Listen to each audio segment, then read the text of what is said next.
Mahigit 37,000 pulis ang ide-deploy ng Philippine National Police sa buong bansa para tiyakin ang seguridad sa pagbubukas ng school year 2025 to 2026 ngayong buwan ayon kay PNP spokesperson Police Brigadier General Jean Fajardo nitong Sabado.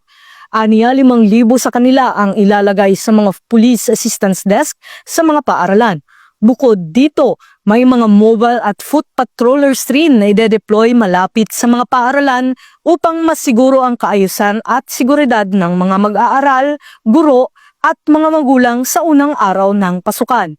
Ayon sa Department of Education, opisyal na magbubukas ang klase sa mga pampublikong paaralan sa June 16, 2025 alinsunod sa DepEd Order No. 12 Series of 2025.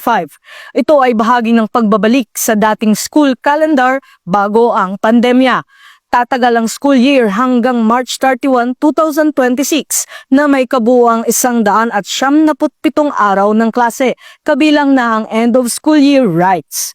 Tinitiyak naman ng PNP na paiigtingin nila ang presensya ng kapulisan sa paligid ng mga paaralan upang maiwasan ang anumang banta sa seguridad, krimen o kaguluhan.